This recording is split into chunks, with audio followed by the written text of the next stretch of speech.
thanks for watching. On this episode, we're going to smoke the engine on the Blazer, so if we can see if there's any vacuum leaks. We're going to do a compression check on it. We're going to clean the spark plugs up. We're going to go through everything so we can figure out what's going on with it. So hopefully we can get it sorted out. So thanks for watching.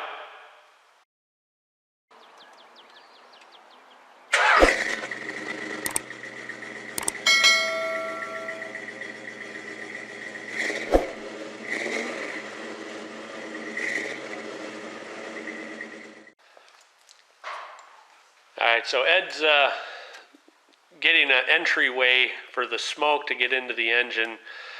He just took the PCV valve out and of course it broke, so we got to pick all the plastic out of it now. It's kind of dried. Okay, it's a job in itself. Like everything on old cars, they take a long time because everything's dried and stuck and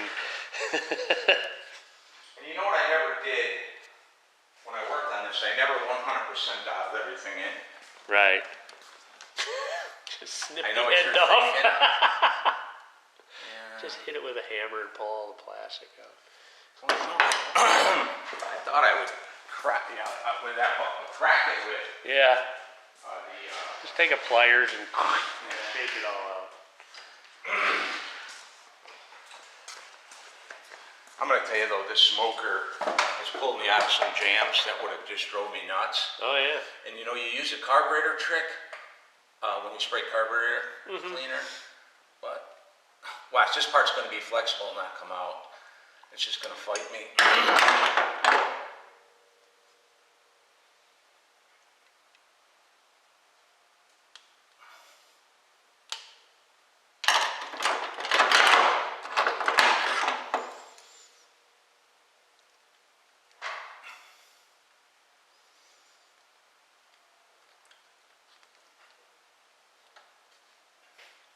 Got it.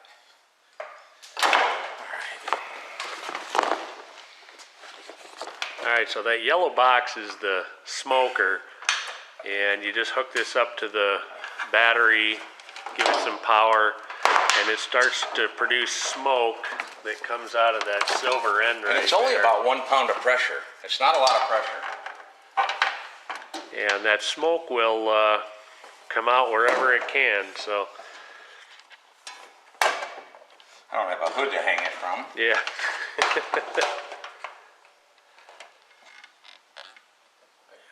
I actually should take it out and measure it each time.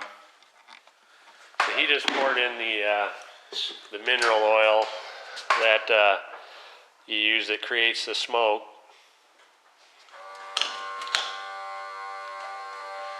Alright, so it's starting to warm up and it'll start pumping smoke into the engine. This is what it looks like.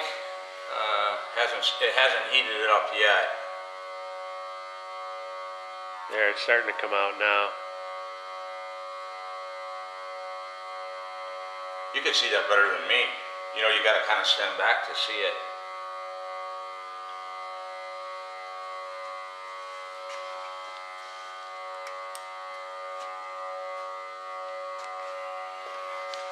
It's creating so much, I'm going to have to put a rag over it.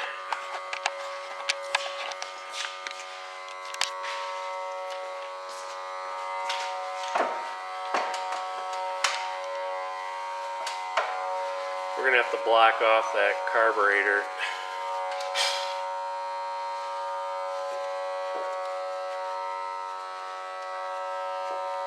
It is creating.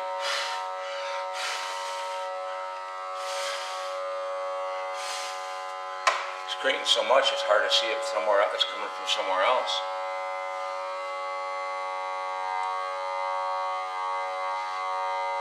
Can you see anywhere else? Yeah, I can't tell. There's just too much smoke coming out the top of the carb.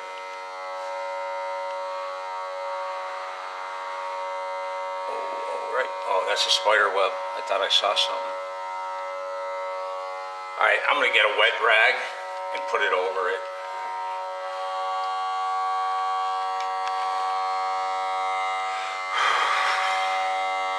Yeah, but I don't know if that would create a vacuum. Yeah, I don't think it is. I think that's just where the intake bolts in it. So that seal is bad back there. Yeah.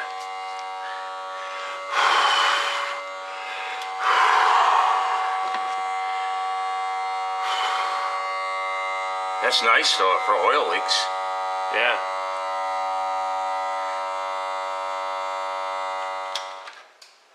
Alright, so we only saw it coming out of the top of the carburetor and nowhere else, so.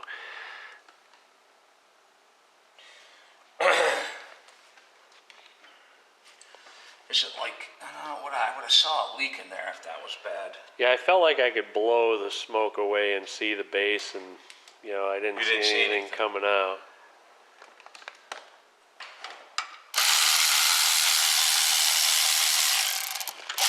You know what I did though? I did, just in case I did mess with the timing a little.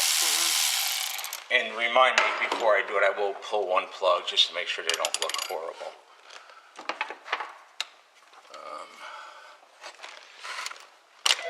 Oh, it's just stuck down.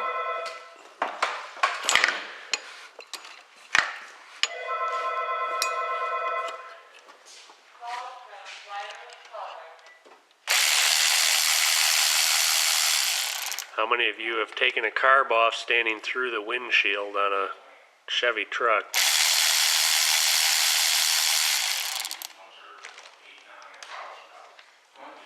Alright, we got the carb off, so we're going to go ahead and tape that up. Alright, so we're going to go ahead and put a different carburetor on it and try that. You can see all the smoke still down in there. You didn't see anything on that gasket, did you? I did not. Is there this side up?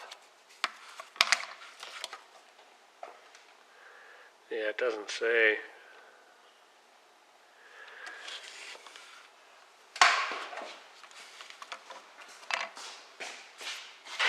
This one's got a few pieces of junk on it.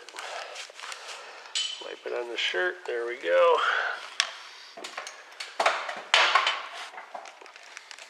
Look, I got gas on me. Why is it coming out of here? But it's the fitting. All right, let's see what happens.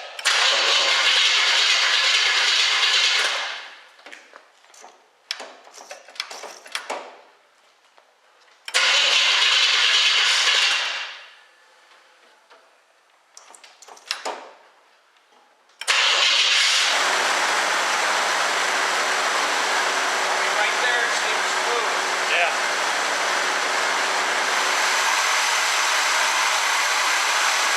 It says we're really off. 40.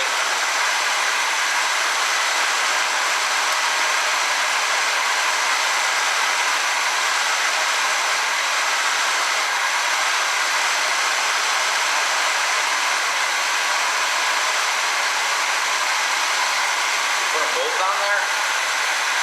Couldn't hurt. You know, the other thing I could do, Ken, to see if this isn't the issue, I can twist these two together.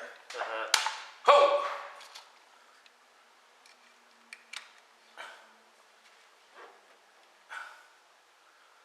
Okay, let me get my vacuum gauge.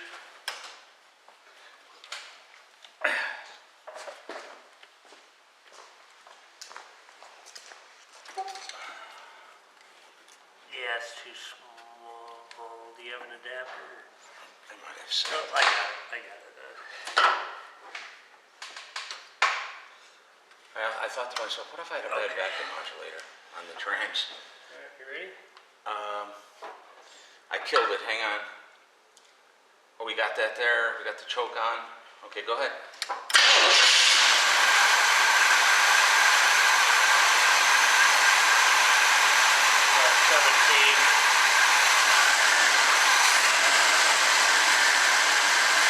Okay, I'm just wondering how it's still on high idle. Like 16. That was kind of bouncing. I'm gonna turn this in. You feel the vibration there? Yeah, I do.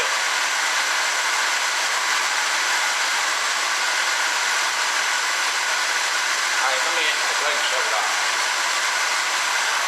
So, my next thing is, do we double check that I put the distributor in right. I guess we could check everything.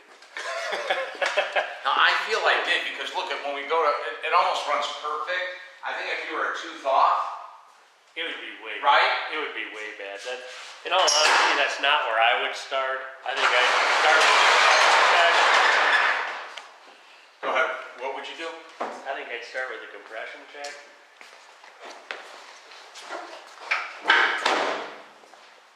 Alright, we're pulling all the spark plugs out. We're going to clean the spark plugs up, and then we're going to compression test the engine.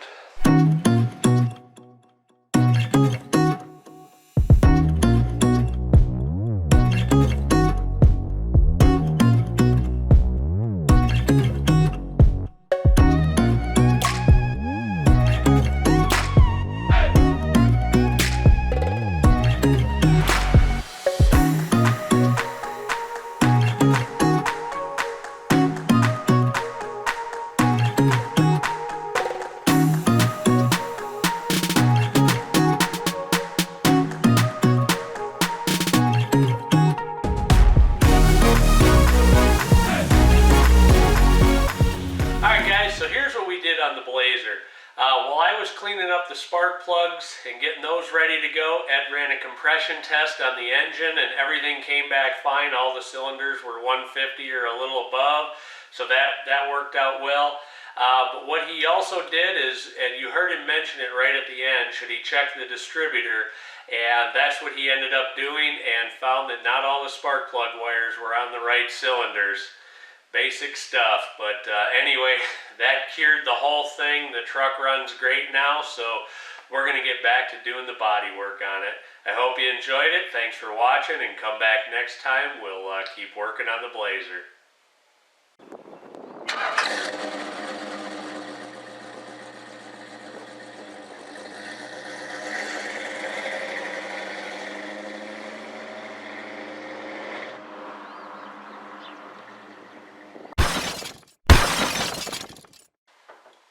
Alright, well I was, what the hell was I doing? Alright, well I was, sure somebody's laughing in the other room.